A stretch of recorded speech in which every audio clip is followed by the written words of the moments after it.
nabalitaan mo na ba ang nangyari sa Timbayan? Mukhang nahuli na ako sa mga balita nito. Nagsimula ng pagtimagsikan sa iba't ibang bahagi ng probinsya gaya ng Bulacan, Cavite at marami pa.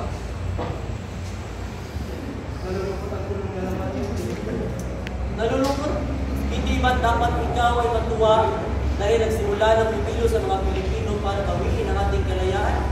Kung isipin, hindi ko na sa kalayaan. Ngunit sa tingin ko, hindi ba tayo banda? Anong laban sumit at pulo sa malakasan at mas na mga Kastila? Naghamak na ng mga dugo ng mga Pilipino at maladamay ang mga Kastila. Tama. Sige kaibigan. Paalam ang Diyos. Salamat.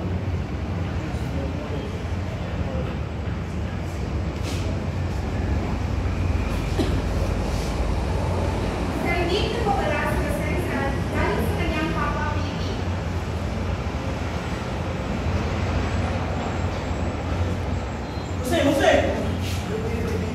Nabalitaan mo may parang damping ka. Bakit may umating sa Barcelona? Kailangan mo ng tumakas sa pang may magkakataon sa pa. Hindi pwede kaibigan. Nung hanggang kay Gobernador General na pupunta sa Barcelona, hindi ko pwede bali ang ating mga pangako. Sige kaibigan, maraming salamat sa mga pangako. Mag-ingat kayo. Jose, walang magagawa yung tapang mo. Kung pupunti ng Kastila ang ulo. Kung gusto mo mabuhay ng haba, tumakas ka na lang at pahimig sa isang tamang lugar. Sige kaibigan, maraming salamat. Ingat ka rin. Ingat ka rin.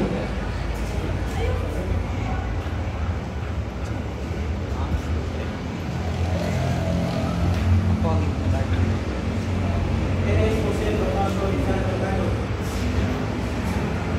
Si Dios te necesitas. Grabe sa marami. Hindi ka naman ako pinasalanan. Mga kasama. Sige, lapit siya. Sabi mo na natin.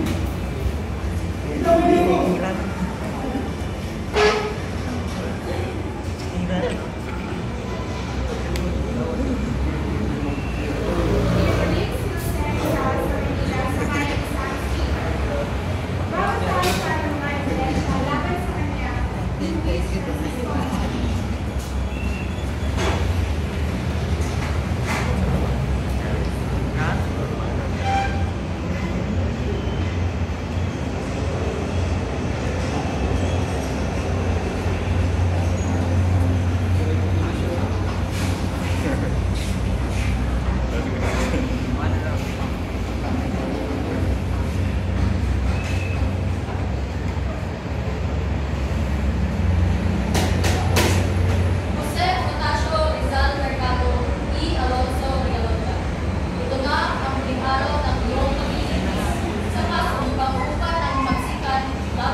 Sumulat sa Economista kay Mariano Ponce na nagpapatuloy ng iyong koneksyon sa kumpanya para sa reforma sa Espanya. Pangalawa, sumulat ka sa iyong pamilya na sabing mabuti ang pagpatapon dahil hinihikayan nito ang mga tao upang magdibalsikan. Pangatlo, sumulat si Marcelo Pilar kay Diosdado Arellano na nagpapatuloy na may kinalaman ka sa propaganda sa Espanya. Pangapat, sumulat ka ng isang tulang pinamalatang kundiman na mapag-isayan ang balsigan. Ngayong narinig na ang lahat ng ebidensya laban sa iyo. Bibigyan ng pagkakataon ang iyong mananagot na ipresenta ang iyong huling depensa. Ako si Luis Taguil P. Andrade, ang manananggol na sasaksan Pinungtono sa Rizal. Sa maraming taon, ang pangalan Rizal ay naging simbolo ng hindi mabilang na rebelyon. Siya rin ay naging simbolo ng mga karaingan ng mga tao at ngayon ay nabibitbit sa panganib ng kamatayan. Ano ba ang kasalanan niya? Nagsalita ba siya sa harapan ng banda ng pagkabuhi at paglaban sa Espanya? Kaya naman, Your Honor, sa harapan ng kagalanggalan ng kordeng ito, hinihingi ko ang pagpatawaran o naman ang pagkakabalik na gawain. Gracias, Abogado Tabel P. Andrade. Ngayon naman ay bibigyan ng pagkakataon ang nasasaktan upang magbigay ng huli niyang depensa.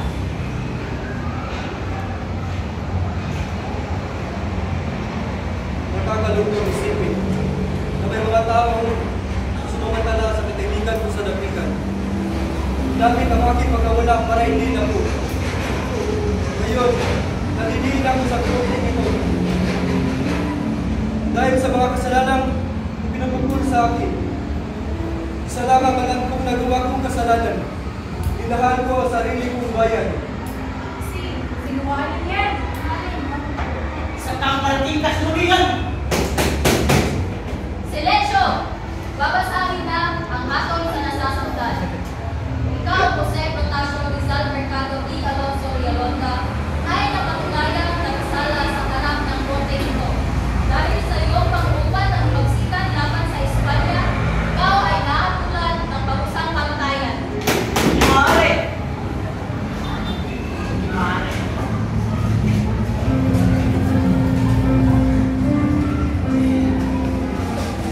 Tahani Kenneth Andrade Silopar sa kanyang presidency sa at inuusap ukol sa paglalaro sa posisyon ng Korte Taas.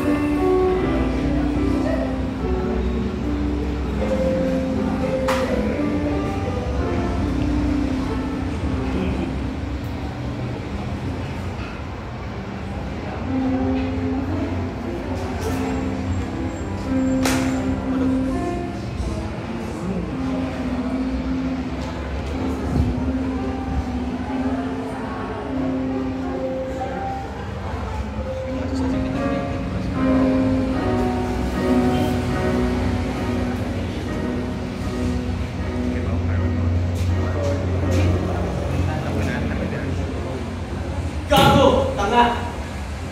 Mga bastos! Ang nangyari ay hindi patas. Hindi nila tayo pinabigyan ng pagkakataon na ipaglaban ng kaso. Magtitilay kayo mga nabalik. Kung sabihin sa punto ninyo, ito'y matulad ng kamatayan. Mabuti at tila ay may kanang Kapi, Tama na. Ako ay bibitiyo na sa aking mga tungkulin at obligasyon sa gobyerno. Babalik na ako sa Espanya. Wala na kung may harap sa iyo. Wala na kung may harap sa iyo lahat. kapi. Ikaw ay hindi Kastila. Kapwa tayo Pilipino.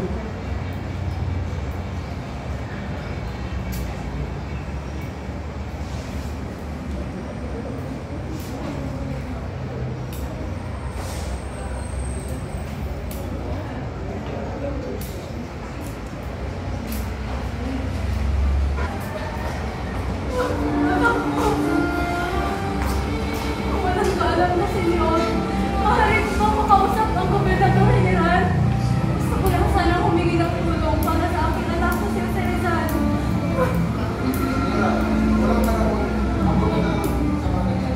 Sige na po, maawa na po kayo.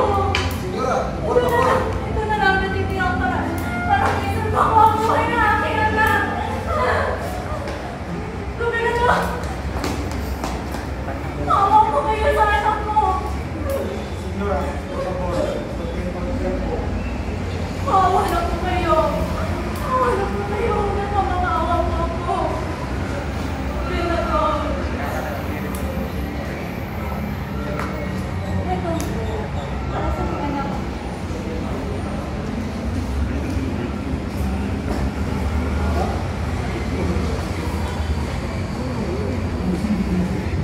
Pagtitipon ng mga kaibigan.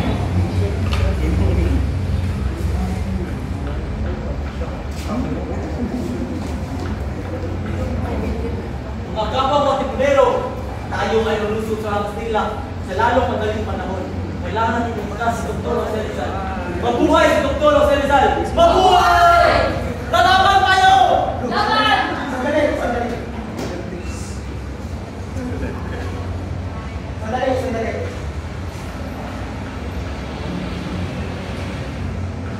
Tayong lahat ay uminaw. Ang mga bantay sa aking kapatid ay tila mahirap kalabanin. Ang mga Kastila ay handa sa kung anumang plano laban sa pagsagip sa aking kapatid. Garunin sa pating natin. Tama. Tama. Humintay ako sa kanila.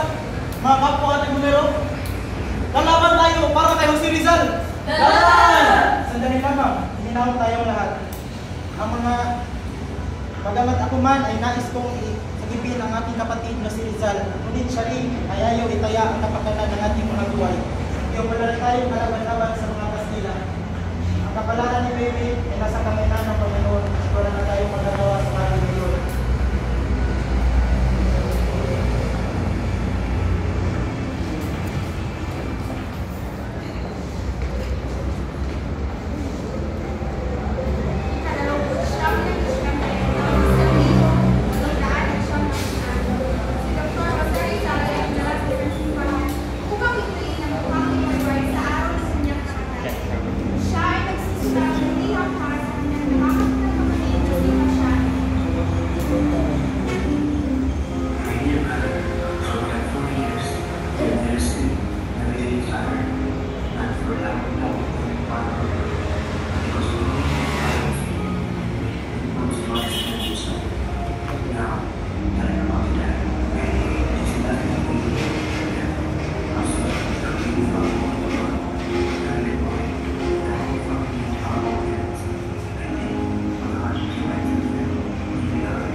Inay! Inay! Bakit ako? Inay! Inay! Wait lang po. Inay! Something inside. Pakiusap talaga yung si Inay. Inay! Inay! Pepe! Wait lang. Ipagsaluhin mo ang aking katawan sa kanila na makita ko na lang ang aking sakitan. Pakiusap, ibigin niyo po ako ang lagi ng krus kasama lang ang panganakan at aking kamatayan. Yun lamang po ang huli kong kahilingan nila.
Not been a traitor to my country, nor to the Spanish nation.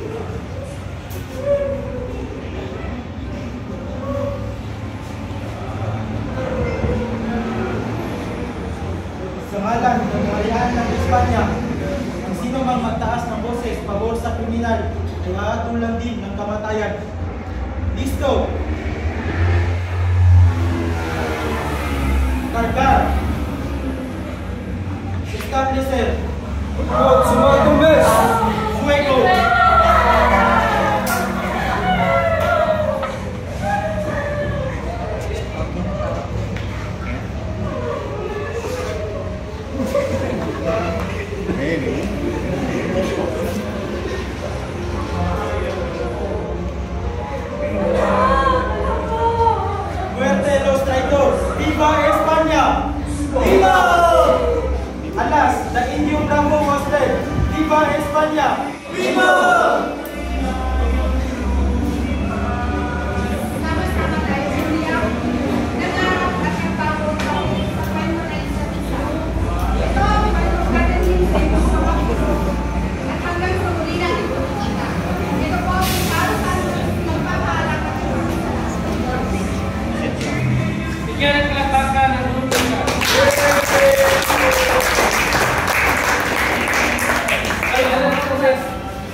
From the top.